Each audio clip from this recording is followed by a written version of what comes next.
Support comes from ServiceNow. We're for people doing the creative work they actually want to do. That's why this ad was written and read by a real person and not AI. You know what people don't want to do? Boring, busy work. Now with AI agents built into the ServiceNow platform, you can automate millions of repetitive tasks in every corner of your business, IT, HR, and more, so your people can focus on the work that they want to do. That's putting AI agents to work for people. It's your turn. Visit servicenow.com.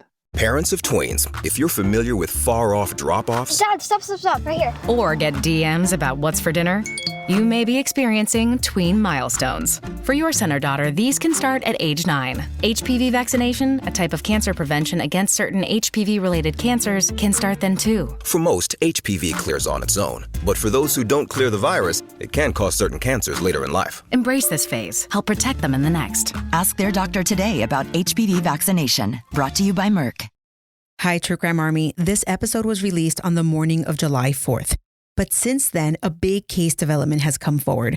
On Sunday, July 5th, Vanessa's family attorney, Natalie Kwan, told the Washington Post that Army CID has positively identified the remains of specialist Vanessa Guillen.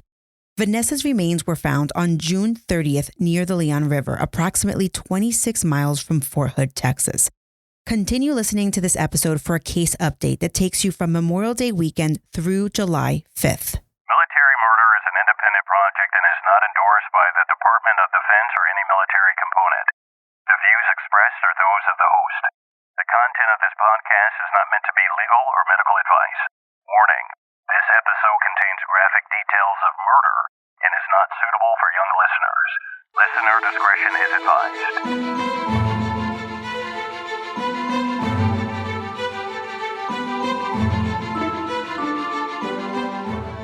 Welcome back, True Crime Army, for this update episode. I am your host, Margot, and I just wanted to let you know that I am tracking everything that is going on since I last released my episode on the two missing Fort Hood soldiers, Vanessa Guillen and Gregory Morales, as well as the unsolved murder of Brandon Rosecrans. So for anyone who hasn't listened to episode 31 yet, I recommend stopping and listening there first so you know what is going on, and then tuning back in for this update episode. This is not a regular episode. I am going to pick up this episode where I left off during the Memorial Day weekend. Understand that this story is very fluid. I have used various sources in my research, including various press conferences held by Vanessa's family, Army press releases and other formal statements by the Army, a federal criminal complaint, crimeonline.com reporting specifically by Lee Egan, and the accompanying podcast called Crime Stories with Nancy Grace. I have used articles from Army Times, Task and Purpose, KSENT TV, KSENT News, Fox 26 Houston, Fox 7 Austin, and ABC 13, and many, many more.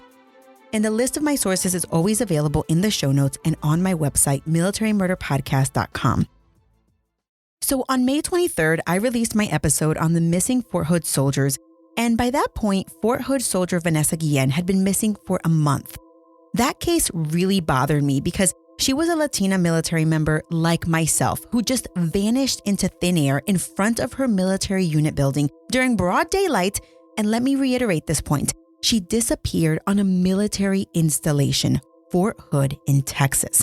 What caught my attention the most about the case was watching local Texas news coverage of Vanessa's mom, Gloria, standing outside of the Fort Hood gate, crying and begging for information about her missing daughter.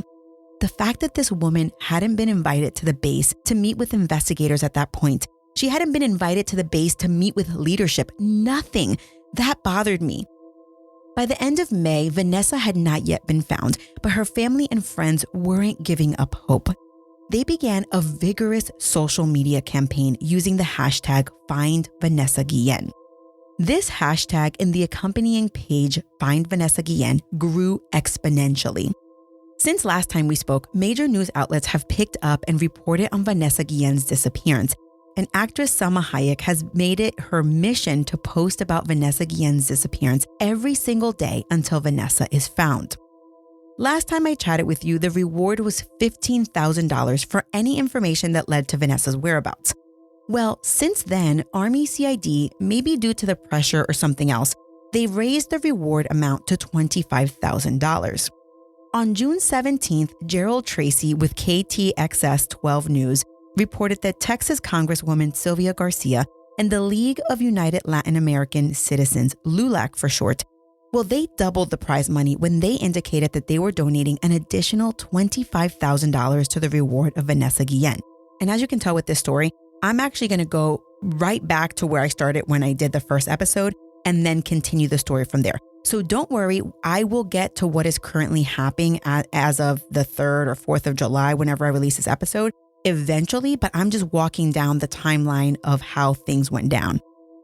Okay, so a rapper by the name of Baby Bash donated an additional $5,000, bringing the total reward for any information leading to Vanessa to $55,000. I only mention all of this just to show that Vanessa's disappearance was finally being paid the attention that it deserved.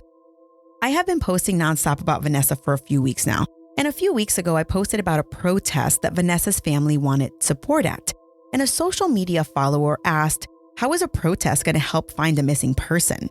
And well, that kind of shocked me a little bit, that question, and I wanted everyone to know that I am extremely passionate about this missing person case because Vanessa is a young Latina soldier. She went missing and it appeared that nothing was initially done, just another day as usual. This is how it appeared. And I get it. Many of you are like, soldiers go missing all the time. How do you differentiate between a missing person and someone who goes AWOL? And yes, I do know that there were people who are missing who people should also be searching for, you know? But my response to this social media follower was, one, protests outside of a military gate where a young lady disappeared are important for a few reasons. It raises awareness that someone is missing, and it puts people on alert to start listening and watching those around them. Maybe they overhear an odd conversation, or maybe someone starts acting weird. Two, if Vanessa went missing on base, presumably someone on base or someone with access to the base has something to do with it, and maybe they will see the protest and make an odd move or an interesting move that will eventually get them caught. And three, maybe the protest and the media coverage will allow someone to finally come forward with information. And guess what? The family protest outside of Fort Hood, it did just that. It finally got enough attention that it made Army officials start listening. But by that point, Vanessa had been missing for close to 50 days. On June 10th, the Public Affairs Office at Fort Hood released a statement indicating the steps that the Army and CID, which is the Criminal Investigation Division, had taken up to that date to keep the family updated on the investigation. The press release went on to indicate that they met with the family on May 23rd to provide them an investigative update. They further had another meeting on June 8th. Well, on June 18th, the Public Affairs Office released two statements about Vanessa. The first one was about the steps that the Army had taken now that an allegation of sexual harassment had come forward. And if you recall from my initial coverage of Vanessa's disappearance, a little while before Vanessa went missing, she told her mom that she was being sexually harassed on base by a sergeant, but she refused to give a name. Well, Vanessa's mom made this allegation publicly to reporters sometime in May. Well, it wasn't until June 18th that Fort Hood leadership finally made a public statement about the sexual harassment allegation. The press release said that the 3rd Cavalry Regiment Commander Colonel Ralph Overland had appointed an investigating team to conduct an investigation into the allegations that Vanessa Guillen was sexually harassed. In the Army, these types of internal investigations are called Commander's Investigation, aka an AR-15-6 investigation. But the regulations of these investigations are not usually released to the public. Colonel Overland said, quote, "I take allegations of sexual harassment very seriously, and we are conducting a thorough investigation," end quote. Well, remember, I said that Fort Hood had released two statements on June 18th, and the second statement read, quote, 3rd Cavalry Regiment troops continue their searches for Private First Class Vanessa Guillen June 17th through the 18th in the training area near the regiment area of operations. The search then expanded north on the east side of the training area here. The soldiers from Aries Troop Pioneer Squadron 3rd Cavalry Regiment conducted the searches along with soldiers from the 74th Multi-Brigade Reconnaissance Company, the 62nd Engineer Battalion, 36th Engineer Brigade. Previous searches included the 3rd CR buildings, barracks, fields, training areas, lakes, and trails all over Fort Hood, Texas. The 3rd Cavalry Regiment continues to aggressively search for Private First Class Vanessa, and we will not stop until we find her, said 3rd Cavalry Regiment Commander Colonel Ralph Overland. Our number one mission is to find Private First Class Vanessa Guillen. I'm laser focused on that. We are working with CID and law enforcement, and we will not stop. The press release went on to state that Vanessa Squadron Commander Lieutenant Colonel Edward Gavin said that Tomahawk Troop, Pioneer Squadron, and 3rd Cavalry Regiment, where Vanessa had been assigned, have participated with the CID investigation and local and federal law enforcement agencies to find Guillen. Quote, Tomahawk Troop, Pioneer Squadron, and 3rd Cavalry Regiment have led hundreds of hours of searches through the buildings, barracks, fields, training areas, lakes, and trails all over Fort Hood, Texas, end quote, Gavin said. Quote, in true cavalry spirit, we have sought to develop the situation by action, not leaving to chance that Guillen may be on post. It breaks my heart for her family with so many unanswered questions, but also for this troop who have many of the same questions and are still searching for evidence of her whereabouts, end quote. Someone also said that they have participated in the search operations for Private First Class Guillen, and every trooper out there is giving maximum effort. It is frustrating that we haven't found any clues or anything to help, but it is reassuring to be a part of the search operations because it makes me feel like if anything happens to you, there's people in our organization that actually care, end quote.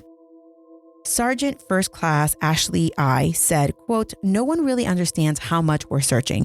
I hope we can find her, and as much as I know America has faith in us to protect this country and to fight for our nation, I feel like they should have faith in us to know that we are doing everything possible to find her, end quote.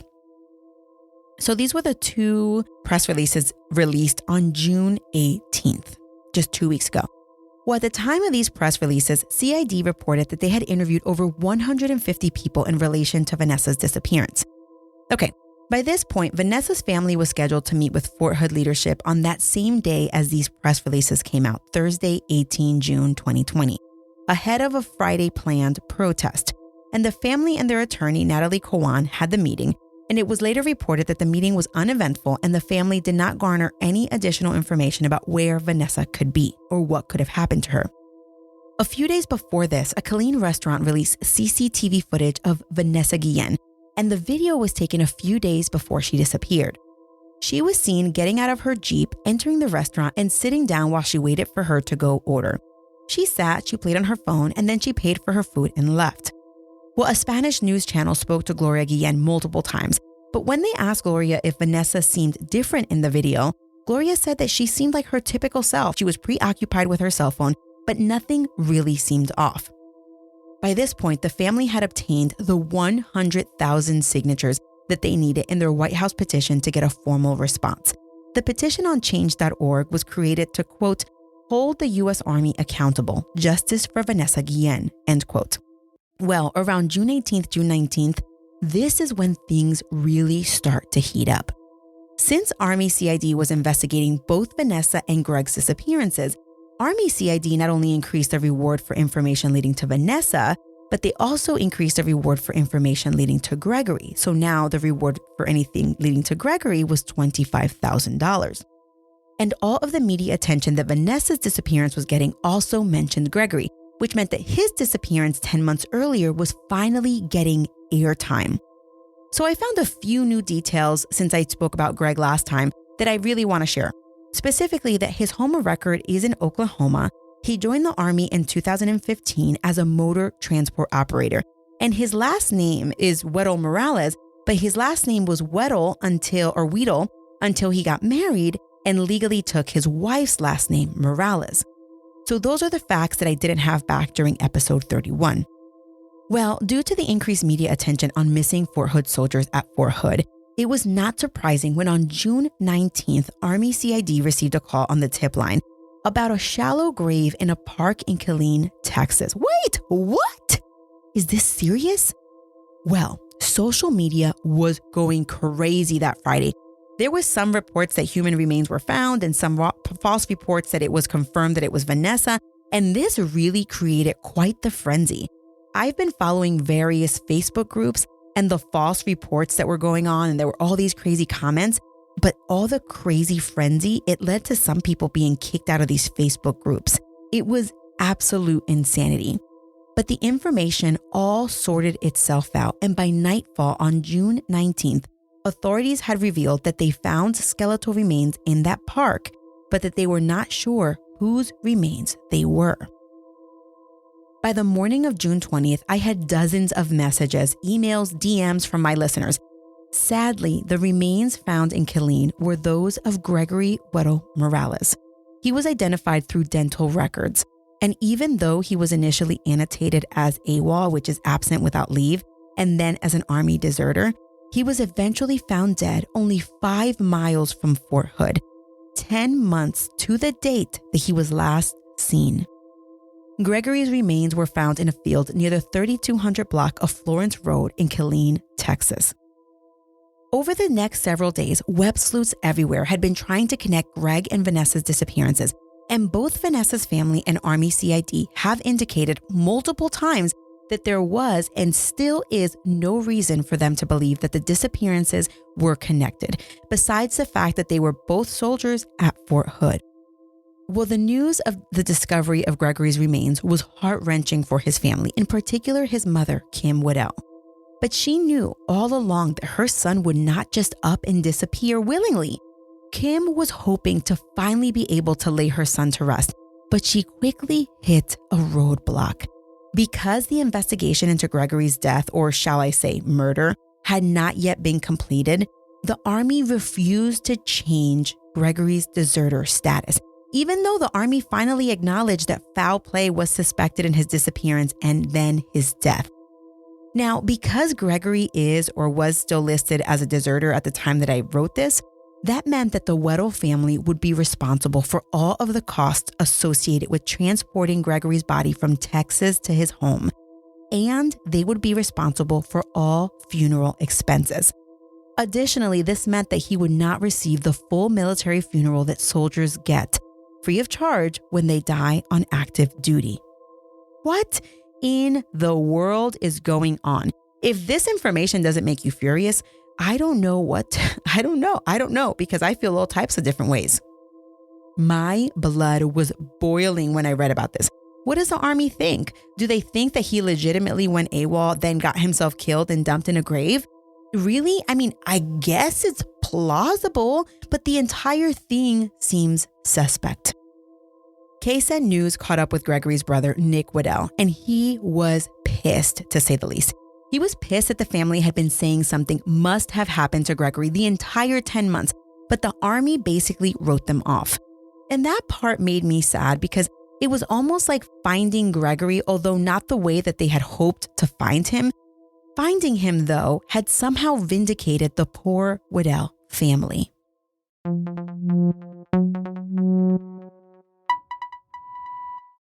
Did you know that parents rank financial literacy as the #1 most difficult life skill to teach? Meet Greenlight, the debit card and money app for families. With Greenlight, you can send money to kids quickly, set up chores, automate allowance, and keep an eye on your kids' spending with real-time notifications. Kids learn to earn, save, and spend wisely, and parents can rest easy knowing their kids are learning about money with guardrails in place. Try Greenlight risk-free today at greenlight.com/Spotify. All right, let me pick up the story on June 21st. Vanessa had been missing for 60 days. 60 days, and the Army had been pretty mum about the situation, at least to the public, until that previous Thursday when they released those 2 press releases. And then on Sunday, June 21st, out of left field, the Deputy Commander of 3 Corps, Major General F. Lent, finally came out and made a statement to the public. And here it is, courtesy of KSAT News.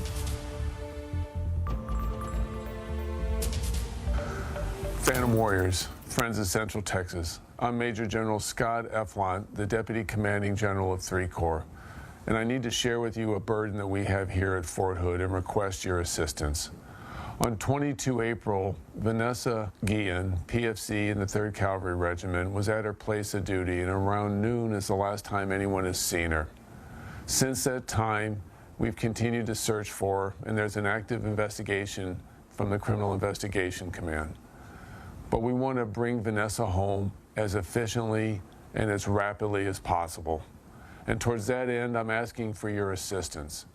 Somebody, some person out there has the piece of information we need to bring Vanessa home. We will continue to search for our missing member of our Army family. If you're the person that has the information we need, I ask you please call 254-495-7767. We need to bring Vanessa back to her Army family and to bring her back to her family. We won't stop this effort until we're successful. And with your help, we can be successful sooner. Thank you. Are you guys thinking what I'm thinking? What in the world? Couldn't he have made this message a few weeks earlier? Well, listen, at this point, we will take whatever help we can get. But this public statement would have been better 2 months earlier.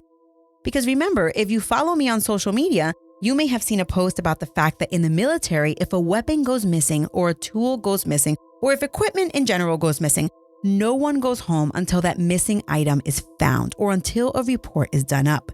But a missing female Latina soldier goes missing and crickets for 2 months.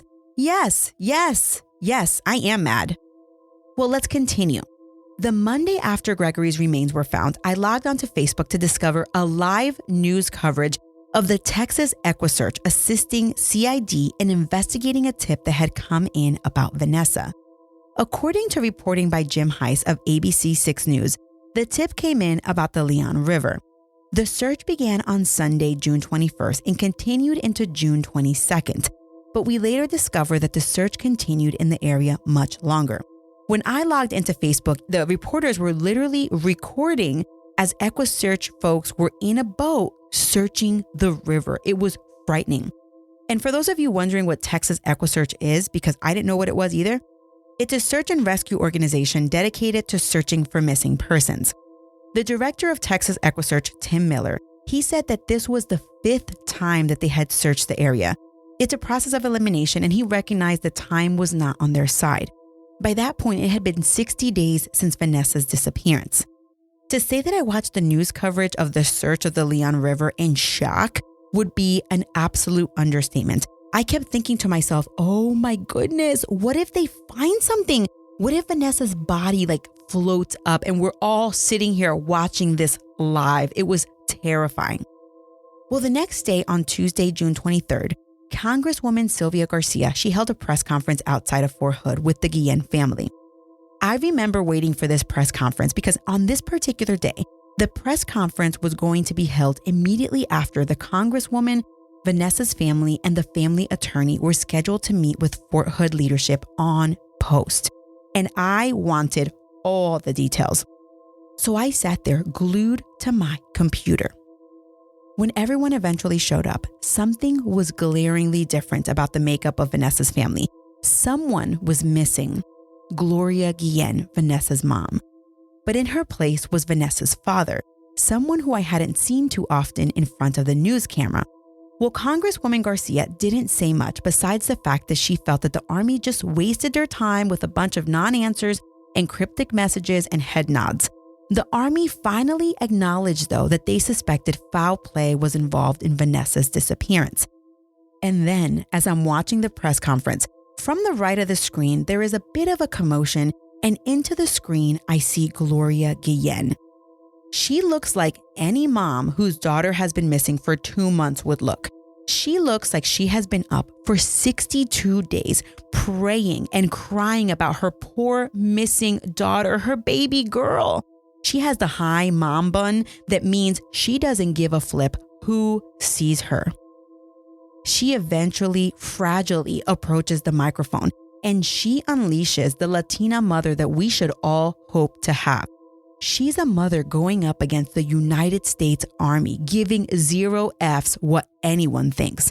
And she says she didn't go to meet with the Fort Hood Army officials earlier that day because she thinks that they're a bunch of lying you-know-whats. She thinks that they're trying to make a big dog and pony show now 60 days too late. And the only reason that they're doing this is because the world is watching. Well, she wants them to know that she ain't there to be anyone's dog and pony.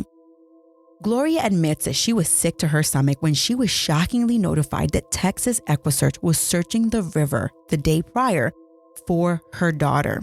True Crime Army, Can you imagine the horror? She's been crusading for 60 days by this point with minimal information from the army, only to turn on Facebook Live, I imagine, like I did, and watch as they searched for her daughter in the river. Gloria had every intention of finding her daughter alive, and she still believed that that was possible. Gloria does reveal some new information during the press conference that the public didn't know at that point. She indicated that someone lured Vanessa out of her room that day to the arms room, then kidnapped her and took her away in a white truck. Gloria then said that CID lied to her. They had told her that her daughter had worked that day, she had to do a report, and that she turned in the report. But Gloria learned through an unknown source that Vanessa actually never returned with the report. And listen, keep this information in mind because this will become important later. Then, Gloria says the most infamous words ever. Quote, "I want my daughter alive. I want her alive because she entered the army alive and God forbid she turns up dead. I will shut down this base. I will move the sky, the water, and the earth to shut down this base because it is a rotten base. That sign right there says this is the greatest place. The greatest place for what? The greatest place to kidnap, rape, and murder? This is not just." End quote. When I say that that moment changed the direction of how those watching viewed Vanessa Guillen's case, I'm not lying. I was watching Gloria during this press conference alone in my house, but I can't imagine that anyone with a soul watching that video didn't at least get watery eyes.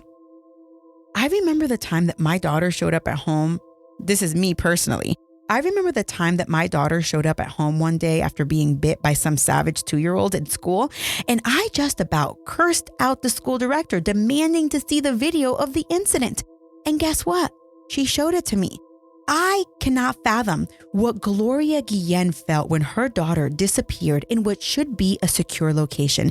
And then she had to stand outside the gate to demand answers because she couldn't just go to Vanessa's room and inspect. She couldn't just walk into the arms room and take a little look-see. She must feel helpless at the hands of the army.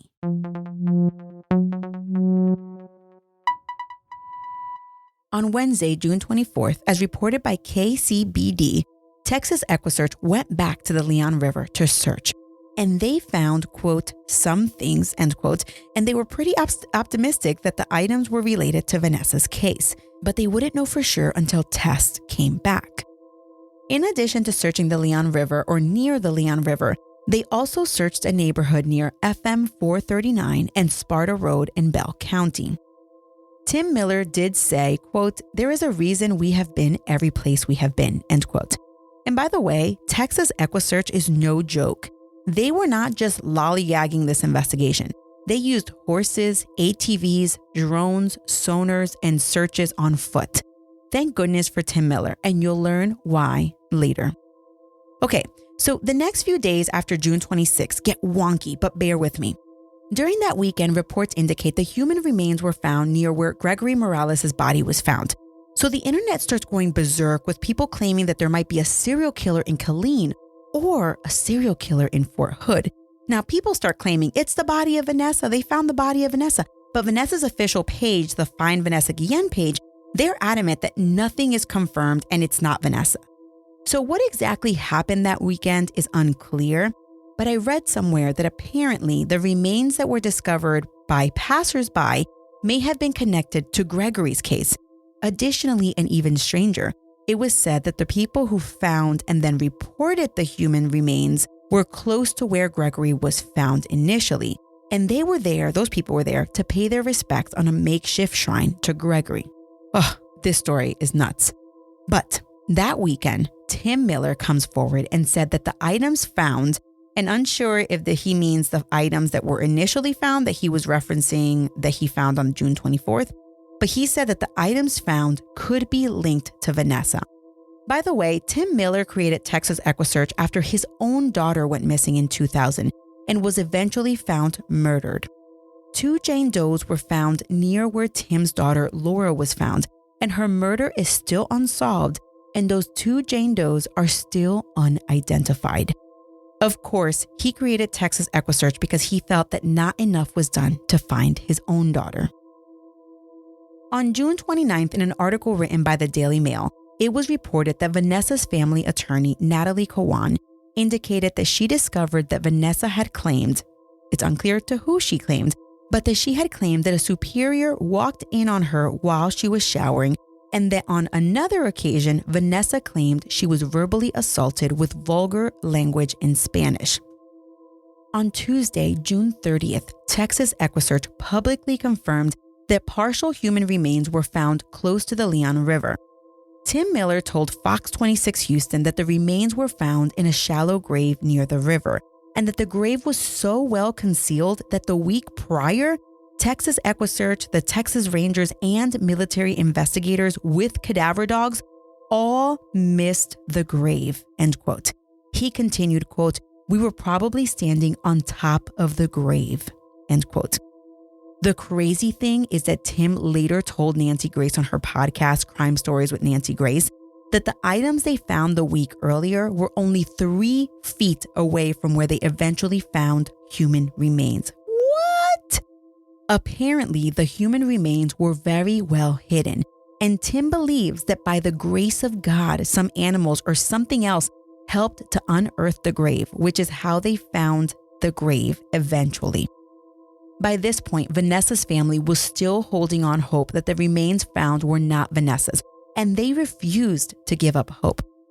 However, on Wednesday, July 1st, during a press conference held in front of the Navy Memorial in Washington, D.C., it appeared that family attorney Natalie Cowan and Margot Guillen, Vanessa's sister, had put 2 and 2 together and come to the realization, even without a formal positive identification and autopsy, that the human remains found near the Leon River were probably the remains of Vanessa Guillen. Even more shocking was the news reported ahead of the press conference. Various news outlets reported that an alleged suspect in the suspected murder of Vanessa Guillen had committed suicide in the wee hours of July 1st, as he was being pursued by Army CID and U.S. Marshals. What? Now, if you're as confused as I am, you just hold your butts because things are about to get crazier. Fellas, you know Degree Cool Rush deodorant, right? Well, last year they changed the formula, and guys were mad about it. One dude even started a petition. So guess what? Degree heard us, admitted they messed up, and brought the original Cool Rush scent back exactly how it was. And it's in Walmart, Target, and other stores now for under $4. So grab some and remember why its cool, crisp, and fresh scent made it the #1 men's antiperspirant for the last decade. Degree Cool Rush is back, and it smells like victory for all of us. This episode is brought to you by Pluto TV. Are you looking for your next case? Pluto TV has all your favorite crime dramas streaming for free, which means suspicion is free, with countless cases to crack. Watch CSI, Criminal Minds, NCIS, Blue Bloods, Tracker, FBI, and SWAT, all for free from all your favorite devices. Feel the free. Pluto TV. Stream now, pay never. During the press conference, Attorney Cowan confirms that the suspect who killed himself was in fact the same person who walked in on Vanessa showering that one time, and he was the one who was harassing her. But it's a little bit interesting because eventually we find out that this guy is a specialist when initially we had all thought that he was a sergeant. Well, to add insult to injury, Myra admits during this press conference that she met the suspect during her search for Vanessa and that he had the audacity to look her in the face and laugh. The morning immediately after the alleged, or one of the alleged suspects, killed himself, Fort Hood released a press release, and it contained a frequently asked questions section. By the way, the name of the alleged perpetrator and the guy who killed himself was not released right away, pending notification of the next of kin. But before we get to him, let's talk about the frequently asked questions released on July 1st. Question: when was the first report that Vanessa Guillen had gone missing? Answer: Vanessa Guillen went missing on April 22nd, 2020. She was last seen at approximately 11:30 a.m. that day, April 22nd, in the parking lot of her Regimental Engineer Squadron headquarters, 3rd Cavalry Regiment on Fort Hood, Texas. Her car keys, barracks room key, identification card were later found in the arms room. She was last seen in the parking lot wearing a black t-shirt and purple fitness type pants. Well, below, that was a direct quote, below the frequently asked questions section, it's kind of interesting because they finally actually answer the question asked, when was Vanessa Guillen reported missing? And below the questions, it actually says that Vanessa's unit reported Vanessa missing on April 23rd, when a check of the barracks and unit area didn't locate her. But in my personal opinion, it's missing a very important detail. What time on the 23rd was she reported missing by her unit? And prior to her not being accounted for in the barracks, had her family ever contacted the Army directly? Because the family is adamant that they had contacted the Army before they even realized that she went missing. Here's another one. Question: is the Army investigating the possibility that Vanessa Guillen may be the victim of sexual harassment? Answer: the 3rd Cavalry Regiment at Fort Hood appointed an investigating team led by a senior investigating officer, IO, to conduct a commander's investigation, referred to as an Army Regulation 15-6 investigation, into the allegations that Vanessa Guillen was sexually harassed. An Army Regulation 15-6 investigation is the Army's standard method of investigation and is used to collect and analyze facts and make recommendations based on those facts. The investigating officer will gather the evidence, thoroughly and impartially consider it, and make findings and recommendations. Once the investigation is complete, the IO will present the findings and recommendations to the unit's command for his review. Fort Hood units continue to aggressively search for Vanessa Guillen. Okay. So the Army is internally investigating themselves with regards to the sexual harassment. Question: have Fort Hood officials spoken with the family and members of Congress about this ongoing case?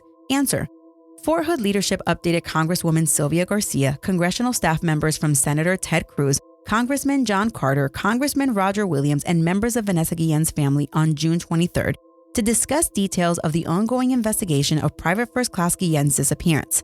The in-person visit follows multiple in-person and virtual meetings between Garcia, the Guillen family, and unit leadership. During the visit, Colonel Ralph Overland, 3rd Cavalry Regiment Commander, and U.S. Army Criminal Investigation Command agents updated Garcia and the Guillen family on the most recent searches and status of the investigation, and also showed them Vanessa's work area and parking lot where she was last seen. Quote, "We appreciate the opportunity to provide the Guillen family, Congresswoman Garcia, and other congressional delegates a comprehensive update," end quote, Overland said. Quote, "They are Vanessa's family, and Vanessa is part of our family. We all have the same goal, to find Vanessa and bring her home. The regiment is fully committed to this, and we will not stop until we find her," end quote. There's more frequently asked questions, but I thought that those were the most important ones, kind of, although they were non-answers really. Well, Crime Online and Crime Stories with Nancy Grace, they were the ones on the cusp of this Vanessa Guillen story from the beginning. And most of the facts that I garnered about what happened next came from either their articles or Nancy Grace podcast episodes released on the 1st and 2nd of July. And I highly recommend that you go listen to all 4 episodes so far on the Vanessa Guillen case covered by Nancy Grace on her podcast. Nancy Grace is no joke. She interviews Myra Guillen, the family attorney Natalie Cowan, and Tim Miller, the founder of Equisearch. And the things that she discovered on her show are terrifying. So in a nutshell, we all know that by early July, the remains found near the Leon River have not been positively identified as Vanessa Guillen. However, Tim Miller has stated to Nancy Grace that he is pretty sure the search for Vanessa Guillen has ended. He stated that what they found near the Leon River were partial remains covered in concrete. He said it was impossible to identify the body. He also confirmed that it might take a while to conduct an autopsy because they had to take the body with the concrete, and it would take time for them to, quote, chip off, end quote, the concrete to really discover what happened to the body and to do a DNA test. But on July 2nd, Attorney Cowan spoke to Nancy Grace, and she made the most chilling and shocking statements I think I may have ever heard. And you know, I don't recall a case that I have ever followed in the news like Vanessa's story, but her story touches me in so many ways. Maybe because I'm a mom, maybe because I'm Latina, maybe because even though I didn't know Vanessa, I served alongside her in the big military. Vanessa wanted to serve in the military since she was 10 years old. Can you believe that? A little girl that actually wants to wear camouflage. That just touches my heart. Well, Kawan told Nancy Grace that after the press conference that she held in Washington, D.C. on the 1st of July, she received a call from the Army CID, and they wanted to have a sit down in D.C. while she was there. Kawan was shocked. She felt like this entire 10 weeks since Vanessa disappeared, the Army was very standoffish. According to Kawan, Vanessa was called into work on April 22nd by someone, not the alleged killer. Vanessa worked in the arms room, and in the arms room, she was alone with specialist Aaron Robinson. While she was in the arms room, she saw a woman's picture on Robinson's phone. It was a picture of a woman by the name of Cecily Aguilar. Cecily is not in the military, but she is married to a soldier, although Cecily and her husband are estranged. Well, according to CID, as told by Kawan, Vanessa confronted Robinson about the picture and told him that it was illegal to date a married woman and that this was against Army rules. And for those of you unfamiliar with military life, adultery is illegal and can lead to administrative paperwork. In any event, I don't believe that it's something that will usually get you kicked out of the military, but I guess anything is possible depending on your leadership and depending on what other misconduct you have on file. Okay, I digress. Vanessa allegedly threatened to report Robinson and his affair to her superiors. And this made Robinson snap. He allegedly grabbed the closest thing that he could think of, which was a hammer, and he began to bludgeon Vanessa on the head over and over and over again in a fit of rage. Blood was everywhere, and the murder happened between 10:30 and 11:15 a.m. Then Robinson put Vanessa's body in a Pelican container. A Pelican container is this big black container. It's like 3 feet long. It's usually used to transport military equipment and that type of stuff. These boxes, they're indestructible. I had a few when I deployed. Well, Robinson then cleaned up all of the blood with towels and closed the arms room and went home, leaving the Pelican case behind. Between 6 and 7 p.m., he returned to the post to retrieve the Pelican case. While he was there, he was struggling with the Pelican brief, which contained Vanessa. By this point, she was deceased. A witness saw Robinson struggling with the case, but the witness did nothing. Robinson put the case in his car and drove off. Then he took the Pelican case near the Leon River. And while he was there, he realized whatever he planned on doing was going to be too hard to do alone. So he called his girlfriend Cecily and he enlisted her help. The two of them then proceeded to hack Vanessa's body up and dig her in a shallow grave. Then they poured concrete on her body. They left, and on their way out, they threw the hammer, which was the original murder weapon, the axe and the machete out the window as they drove. Well, Kawan also learned that at some point before Robinson killed himself, he was offered a polygraph test, which we all know are inadmissible in court. But Robinson did agree to interview with the polygrapher. And after the meeting, the polygrapher told investigators they believed Robinson was lying. The crazy part is that Kawan also revealed that during check-in on the 22nd, a sergeant confirmed that Vanessa checked in. But later, the sergeant recanted that story and admitted to falsely accounting for Vanessa, even though they hadn't spoken to her or set eyes on her that day. And Kawan doesn't know what action was taken against that person. Tim Miller then told Nancy Grace that they found a burn pit not too far from where they found the human remains near the Leon River. The interesting thing was that prior to finding the human remains, remember when he says that they were standing on the grave and didn't even realize it? They knew something had happened in those woods, in that particular area, because when he looked up, he could see flames were high enough to reach 15 feet up to the trees because the leaves and trees that high were charred. They also found all kinds of things in the fire pit to cause it to burn high and hot, including tires. Someone was there, and it appeared they tried hard to burn evidence. After listening to both Kawan and Miller talk, my jaw was on the floor. Seriously, I couldn't believe my ears. I believed the end result, but I kept wondering, what started this all? Would Vanessa really have threatened to report Robinson? And even if she did, getting in trouble for adultery is way less serious than murder. But even if it did play out that way, wow, just wow. But then the story got me thinking further. Wait, someone saw a man struggling with a big case large enough to fit a body in the same parking lot where Vanessa was seen. And what now? When was this information discovered? And then it got me thinking even further. You have heard of luminol, right? The stuff that forensic folks spray to check on recently cleaned up blood. I mean, did they not luminol the area where they found Vanessa's stuff, the arms room? But wait, True Crime Army, the story does become more clear when I tell you what happened next.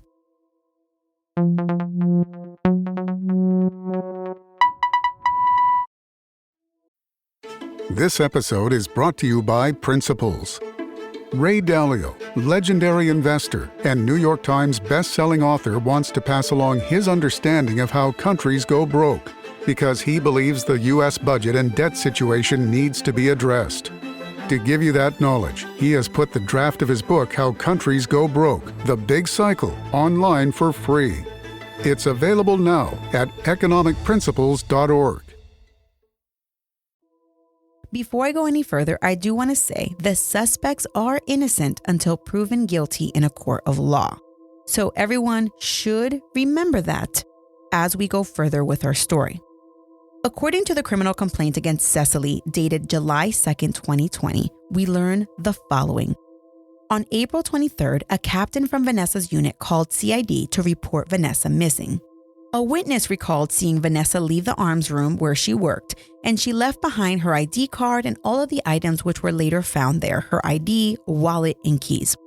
Vanessa was heading to a different arms room, quote, at another location at Fort Hood, one controlled by specialist Aaron Robinson, end quote. Vanessa was going there to confirm some serial numbers for weapons and equipment. Remember, she used to work in the arms room. A witness, and it's unclear if it's the same witness who saw Vanessa leave her arms room earlier, but a witness reports that at the end of the day, they saw Vanessa's stuff still sitting there in the arms room, her ID, her wallet, and her keys. Vanessa hadn't returned for her things. Investigators searched Vanessa's phone, which revealed the last text message that she sent was to specialist Robinson. Robinson was interviewed at some point, and he said that on April 22nd, he text messaged Vanessa to tell her he was in the arms room. His arms room, which is a different arms room than Vanessa's. Vanessa went to his arms room where she read serial numbers for equipment, and then he gave her the paperwork, here you go, and the serial numbers for a .50 caliber machine gun which needed to be serviced. Once he gave her the paperwork, she left. He didn't know where she went, but he suspected that she went to the motor pool, which is the next logical place for her to go. Witnesses from the motor pool were interviewed, and although they were expecting Vanessa, she never showed up. According to the complaint, on April 28th, yes, remember, April 28th, that's 6 days after Vanessa went missing, Army CID interviewed Specialist Robinson. He basically told them that on the 22nd, it was a normal day. He finished up his paperwork and then he went home. He lives off post. He says he was home all day, and then around 6:30 p.m., he left to go back to post because he needed to log on to his government computer to sign up for some training. On May 18th, 2 witnesses revealed that on April 22nd, they recall seeing Robinson pulling a tough box with wheels, and it looked very heavy, and it looked as if he was struggling with the box. They saw him leave the arms room. Now, this box thing does have wheels, but they saw him struggling to pull it and then struggling to pick up the box to put in his vehicle, which he did successfully, and then he drove off. Well, the very next day after CID or whoever interviews the 2 witnesses on May 19th, eventually, investigators bring in Robinson and ask to search his phone, and he agrees.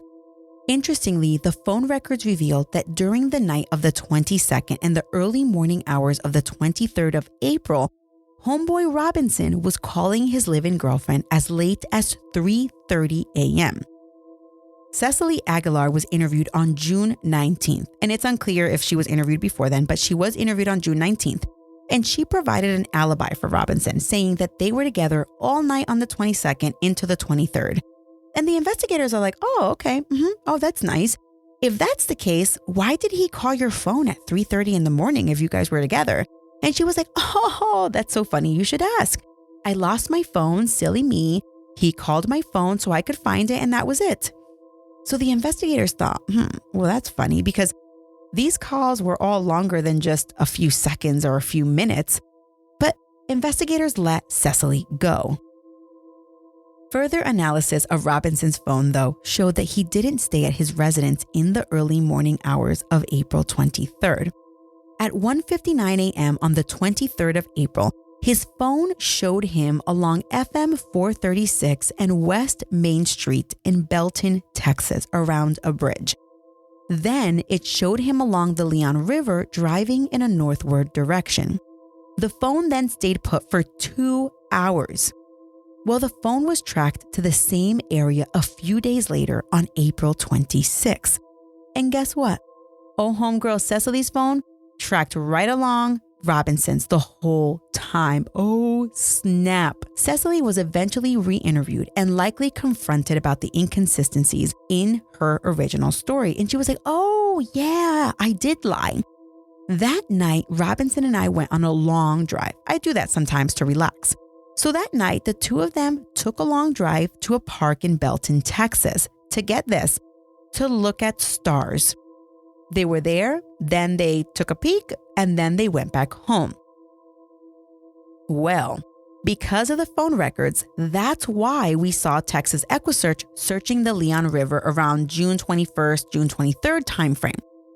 The complaint further reveals that when they searched the Leon River and its surrounding area, they discovered a burn pit, and it was in the same area where Robinson's phone had pinged.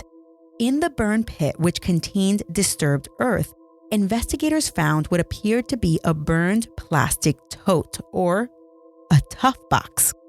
Well, on June 30th at 1 p.m., contractors working near the Leon River were working on a fence when they bumped into what they believed to be human remains.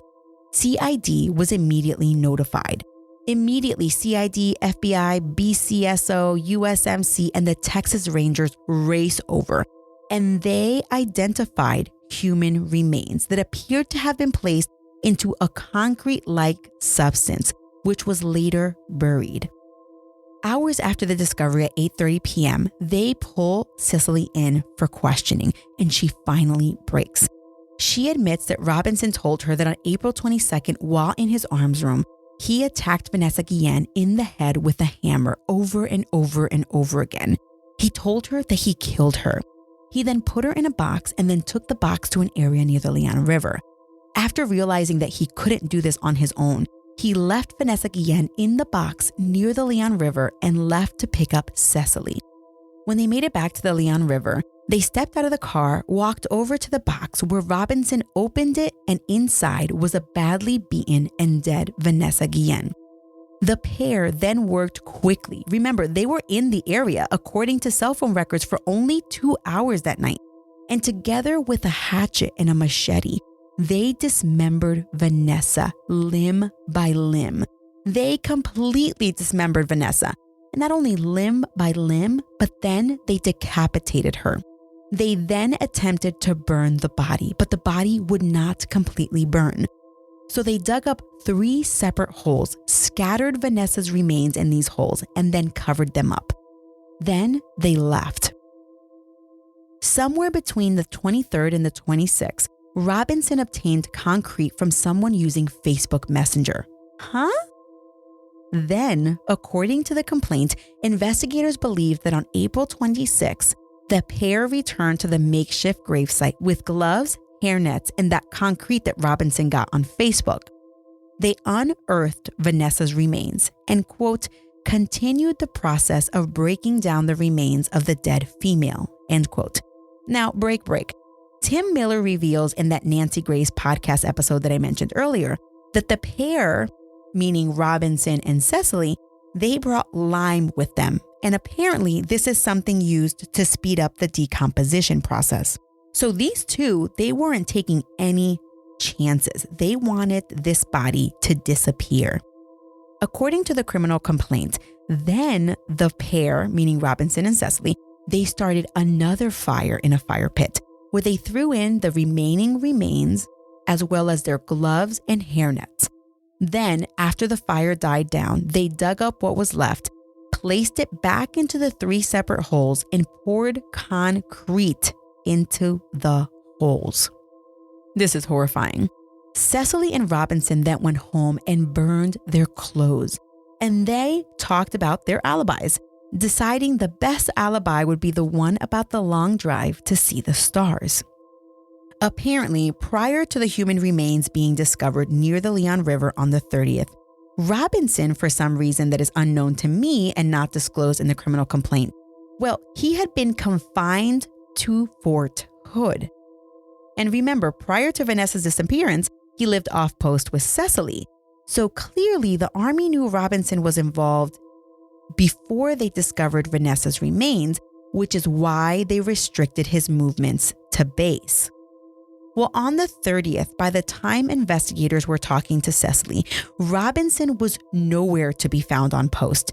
Cecily conducted a few pretextual phone calls, whereas she called Robinson, but the calls were recorded by investigators.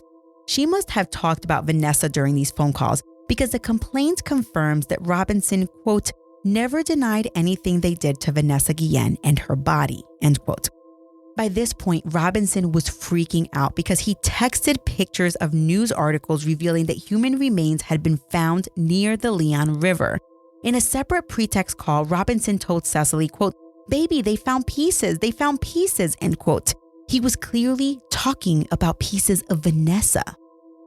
Later, as reported by ABC 25, in the early morning hours of July 1st, Robinson was spotted by officials walking near the 42nd block of East Racier Avenue.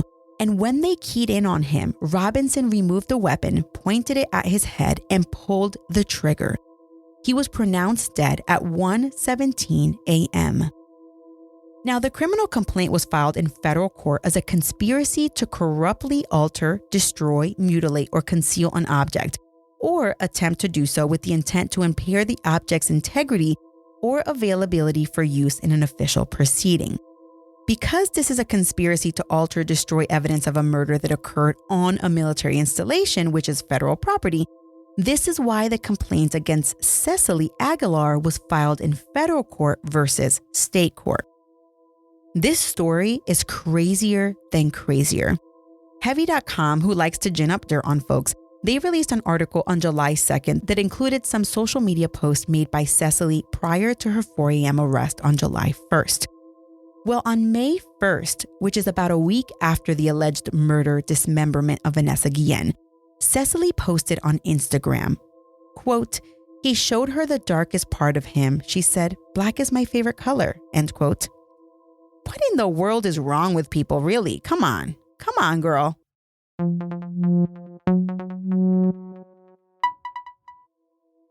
Private First Class Vanessa Guillen was scheduled to be promoted to specialist in July.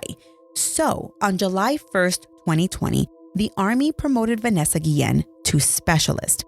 We shall now refer to her as Specialist Vanessa Guillen. When I first read the headlines about the promotion, I thought it was so bogus. But now that I realized that she was scheduled to be promoted, and until her remains are identified, Vanessa is still a missing person. So once I realized this, it occurred to me that the promotion was proper. Because originally, to be honest, guys, because of the timing of everything, I thought it was an Army consolation prize. And we don't need those in this case. We need justice. And as if this story could not get more bizarre, in addition to the hashtag #FindVanessaGuillen on social media hitting it big, there was another hashtag that got a lot of recognition, and that's the hashtag #IamVanessaGuillen. It's a hashtag used to show unity, but really it's a hashtag where female and male service members or veterans alike, where they can share their stories of surviving either sexual harassment or sexual assault in the military. And the post is usually accompanied with a side-by-side picture of the person who's telling their story in uniform, and their picture is basically photoshopped next to a picture of Vanessa Guillen in uniform. The I Am Vanessa Guillen hashtag was created and started by a lady by the name of Krista Martinez.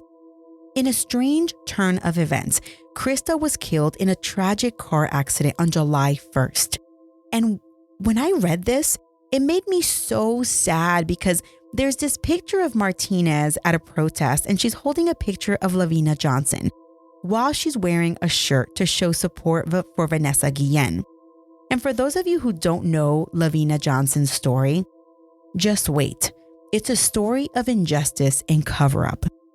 Well, Krista was standing up to it, and her I Am Vanessa Guillen hashtag became a movement. Krista was no longer in the military, but she was last stationed in Fort Hood, and she had been a victim of sexual harassment herself, which is what moved her to share Vanessa's story and to remind people that Vanessa is not alone. Rest in peace, Krista, and thank you for starting the conversation about sexual harassment and sexual assault in the military. One more thing. According to a Task and Purpose article by Haley Britsky, the Army did announce that Fort Hood's sexual harassment, sexual assault program is being investigated by the Big Inspector General, the one located in Washington, D.C. The Inspector General team is looking into the program's implementation, how the command climate supports soldiers, and will, quote, identify potentially systematic issues with the program, end quote. On July 2nd, Fort Hood did host a press conference, and here is just a snippet of what happened. Both Major General F. Land and the lead CID investigator make statements. I want to remind everyone in attendance today that there's still an active investigation, so I will be limited in what I can confirm or release to you today.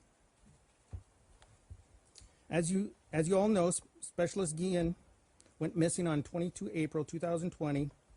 Guillen's unit reported her missing to CID on 23 April when the check of the barracks in the unit area did not locate her.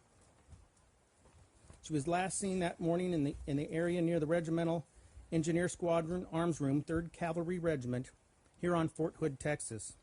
Her car keys, barracks room key, identification card were later found in her unit's arms room.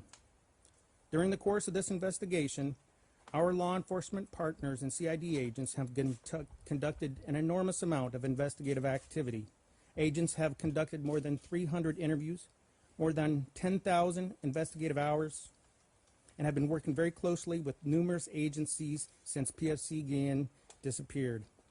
They include FBI, Killeen Police Department, Belton Police Department, Texas Rangers, U.S. Marshals, and the Texas Department of Public Safety, among others. Army CID issued a press release and reward announcements to the public with the media's assistance on April 25th, the 27th, and in June 15th. We want to sincerely thank the public for their desire to help and the information they have provided and continue to provide throughout the investigation, and we encourage anyone with additional information to do the right thing and come forward. To date, our investigation has identified 2 suspects in the connection with Specialist Guillen's disappearance. We are aware that there have been statements made that there are others, but at this point that is incorrect. We have identified 2 suspects. It is very troubling and irresponsible that other soldiers' names have been placed on social media sites and implicated in this investigation when there was absolutely no credible information or evidence that those individuals have anything at all to do with this investigation.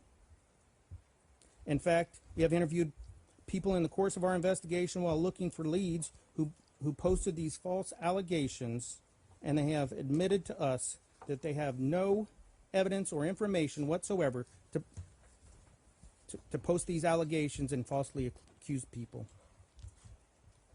One of the suspects is an estranged wife of a former Fort Hood soldier who is currently in custody of Bell County Jail, awaiting charges by civil authorities. Because she is a civilian and in the custody of local authorities, Army CID will not be releasing any further information concerning her or her status at this time. The second suspect is identified as Specialist E4 Aaron David Robinson, a 20-year-old soldier who was assigned to Alpha Company, 3rd Cavalry Regiment at Fort Hood. He entered the Army in October 2017, and he was assigned as a combat engineer. His home of record is listed as Calumet City, Illinois. As we included in our CID press release yesterday, special agents from the U.S. Army Criminal Investigation Command, along with the U.S. Marshals, Killeen Police Department, and the Lone Star Fugitive Task Force, were attempting to locate the soldier after he fled Fort Hood late Tuesday. While law enforcement agencies attempted to make contact with the suspect in Killeen, Texas, Specialist Robinson reportedly displayed a weapon and took his own life. There has also been a widespread allegation that Specialist Robinson was the superior of Specialist Guillen. This is false. Robinson was an armor who worked in a building adjacent to the building where Specialist Guillen worked, and he was in no way Specialist Guillen's in her chain of command. We are still investigating their interactions, but at this time there is no credible information or reports that Specialist Robinson sexually harassed Specialist Guillen. If anyone does have credible information to corroborate these allegations, we strongly urge them to come forward and report to us or to their chain of command. Additionally, as you're also aware, the Texas Rangers, with the assistance of Army CID and other agencies, are still processing the scene at the Leon River in Bell County, Texas, where human remains were discovered on Tuesday. This is still an active scene and part of an ongoing criminal investigation, and a positive identification of the remains has not been made. The Texas Rangers are the lead agency at this site, and I would refer any questions about the specific scene to the Texas Rangers. I can tell you our agents are working very closely with the Armed Forces Medical Examiner to expedite identification of the remains. We will release information on those remains as soon as we can and after notification is made with the next of kin. We also want to be very clear, we have no credible information or reports that Vanessa Guillen was sexually assaulted. We are not aware of any official reports of sexual harassment of Specialist Guillen or any other soldier on her behalf when this important issue was first raised by the family. We were aware early on in PFC Guillen's disappearance that the Guillen family had made statements to the media concerning sexual harassment allegations, but again, we had no further information at this time of that claim. During the course of the investigation and into the disappearance of Specialist Guillen, CID agents uncovered a statement on May 7th that could be considered potential sexual harassment. After subsequent investigation, another allegation of verbal harassment involved in the same individual was discovered. However, subsequent interviews have failed to corroborate this allegation. Nevertheless, we are still investigating. Unfortunately, it did not produce any viable leads as to PF Specialist Guillen's whereabouts. CID agents are working closely with the Fort Hood investigating officer assigned to look into the sexual harassment allegations at the unit. Specialist Robinson was not involved in these allegations. Included in our press release yesterday, there are obviously pieces of information and evidence that cannot be shared with the public during an active criminal investigation. Doing so can seriously jeopardize the charging and successful prosecution of individuals. When important investigative information is prematurely released, criminals can and will destroy evidence, conspire to change their stories, build false alibis, etc. If anyone has any additional information pertinent to this ongoing investigation, we ask that you contact Army CID immediately. Thank you very much. Ladies and gentlemen, we do have some time for questions. As you are called, please state your name. The press conference is a little bit over 30 minutes, and I'm going to post a link to it so you guys can listen to the whole thing if you want.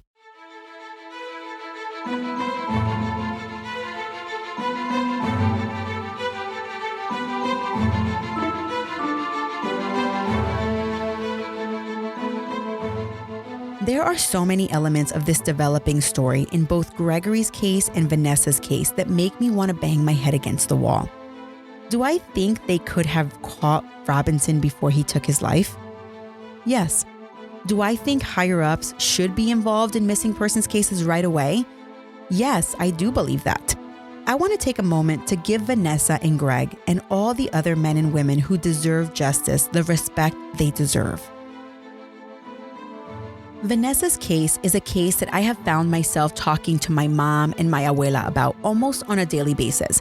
My dad, a strong military supporter, called me just yesterday and told me how disappointed he is with the result of Vanessa's disappearance.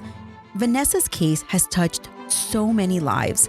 Let's continue to tell Vanessa's story, and even though one suspect in her disappearance is dead, let's continue to fight for justice. Not just for Vanessa, but for all the ones whose family may not be as brave as the Guillen family and willing to go head-to-head with the Army. Let's be their voices. Para la señora Gloria Guillen y el resto de la familia Guillen, yo sigo orando por ti y por Vanessa. Agradezco todas las palabras que han dicho en público. Gracias por seguir peleando la batalla buena. El Señor permita que justicia se haga para Vanessa. Señora Gloria, no me puedo imaginar lo que estás pasando ahora mismo, pero por favor, nunca pares de pelear. La pelea de Vanessa es nuestra pelea.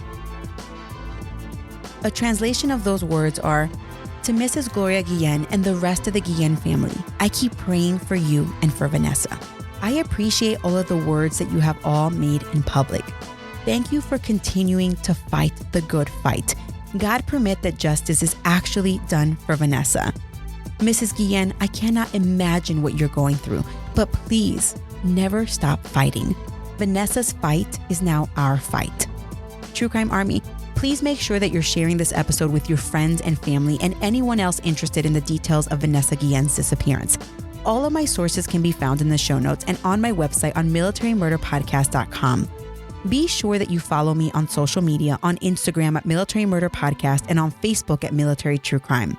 This show is created and produced by Mama Margot Productions. Thank you to today's sponsor, Indie Drop-In True Crime. All of the music was created by Tie-Ups. As always, remember, you never really know what someone is capable of, so remain vigilant always.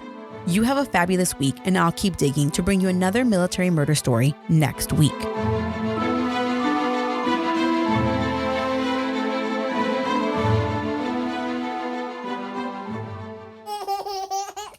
Shh, Mom's working on our podcast.